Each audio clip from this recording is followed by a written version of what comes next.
this is Greyshot17 with mostly a voice, back doing another review, this time with Bad Times at the El Royale.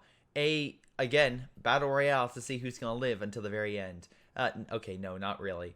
But in any case, this film does star Jeff Bridges, Cynthia Erivo, John Hamm, Chris Hemsworth, and plenty of other fantastic actors and actresses, each trying to pretty much solve or continue their own plot line in this film where it all comes together, and then it's to see who's going to make it out in one piece. That being said, this film is way too long for its own good and maybe thinks it's better than what it actually is. The acting is fantastic, I'll give it that, and the visual presentation along with the setting is once again fantastic. I like each of the characters and their development. They do receive substantial development, and I like how there are plenty of twists and turns in this movie that I honestly did not see coming. The problem with this movie is, once again, it is way too long.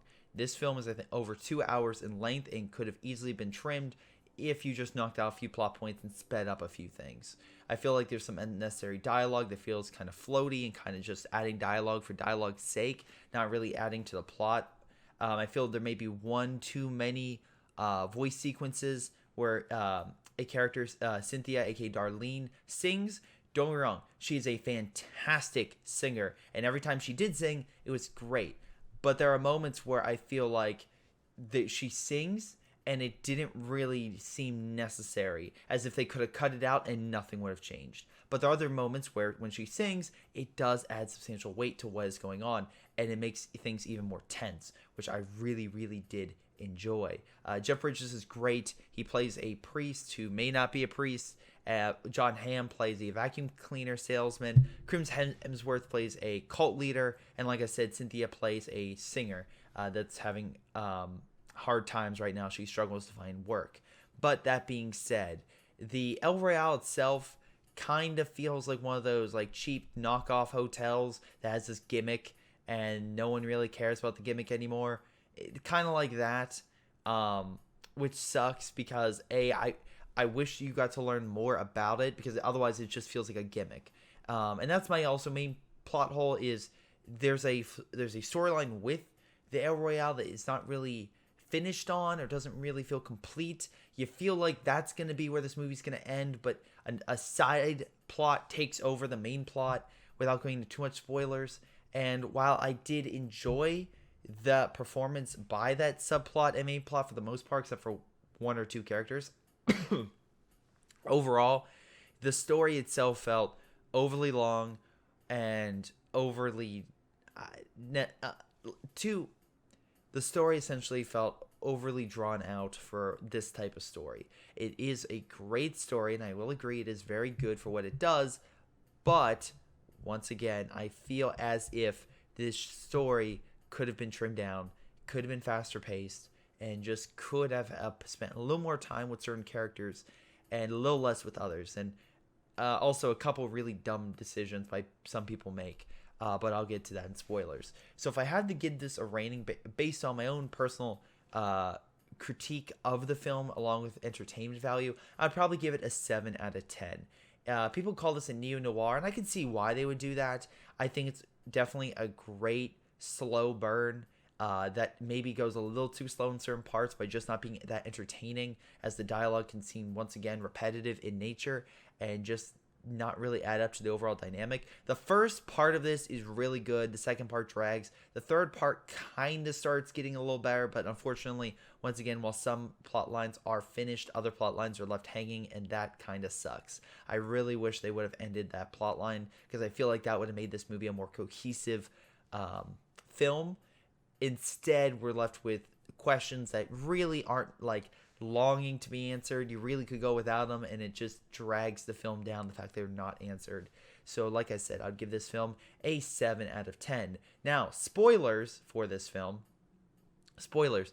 Jeff Bridges is a criminal playing a priest, and he's such a nice guy that when you see him trying to drug someone, and then of course Cynthia's like no and just smacks him over the head with a bottle, you're like, oh damn, to both those moments, because they go in quick succession. There's moments in here that just happen. Like John Hamm's character, turns out he's an FBI agent or CIA agent, and he just gets shot dead. and it's like, oh god. But there's a whole plot line with Bugs, the hotel's management, who are they, and it's never answered. And what's on a certain tape, once again, never answered. I wish it was, and I wish they wanted more depth. The character of Chris Hemsworth, aka Billy Lee, takes over the main plot line as his cult kind of takes over. However, even though with that said, it's good, it's not as good as what they were leading with the management system, and I really wish they would have went on that. Darlene's whole story about being a singer was really good, and I did like her performance in this film. I thought she did a great job, and again, her singing is fantastic, so she definitely knocked it out of the park along with Jeff Bridges. That being said, John Hamm's character was good, but unfortunately short-lived as he's quickly taken out. And then you have Dakota Johnson as Emily Summerspring and Kaylee Spaney as Rose Summerspring. These two sisters. And the problem with these two sisters is the older sister is way too protective of her younger sister and shoots John Hamm immediately. The problem, though, is after this, she lets her sister go. And even though she had her sister tied up, for a specific reason, she lets her sister go, and her sister just starts calling the cult leader, being like, hey, I'm over here, because her older sister was trying to save the younger sister, and now the younger sister's like, it's fine, I'm going to call the cult leader. And of course, it's like, why would you let this person go? You know she's going to go back. You know she's fucked up. And, well, she ends up getting her older sister killed. And also, then you have moments later where it's like, you have the younger sister just, mourning the death of the cult leader, and it's like, this person who killed the cult leader is like, it's okay, he was a bad guy, and then she just straight up stabs him. It's like, she's messed up in the head. Stay away from this girl. That was the only thing, is like, this girl was this. I know they were trying to make her a more emotional thread, but it felt like people weren't taking her seriously, even though they really should have. And that was the one thing where I'm like, people, take this girl seriously. She's messed up. She's not some little girl. But that being said, maybe they're love blind to her, although the soldier / drug addict / hotel manager that they have, I really wish that they would have, had a little bit more depth with him.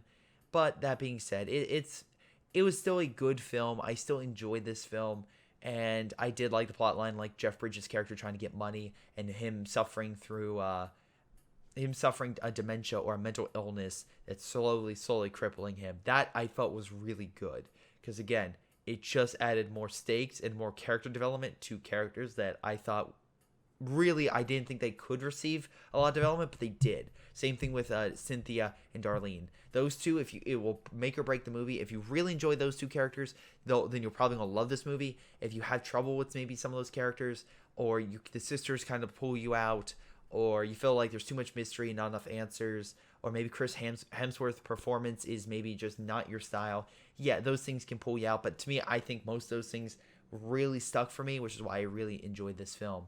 But in any case, I definitely give it a recommendation.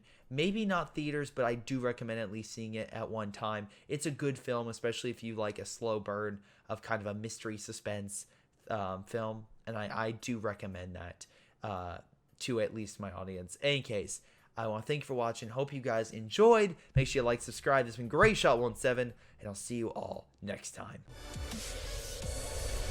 Hello everyone, and before I go, I want to give a special shout out to Patreon supporters Ace, Joey, Junior Chickless, Matthew Leppen, Ollie, Onlyplayapples, Sam Smith, sgtMcPain, Streakingwookie, WhiteHotD, Aaron Yee, Jordan Shavit, Leo Lou, Mikael, Persons, Nathan, Angus, Ari Spawn, and Tim. Thank you guys so much for your awesome support. You guys rock. This has been Greyshot17. I'll see you all next time.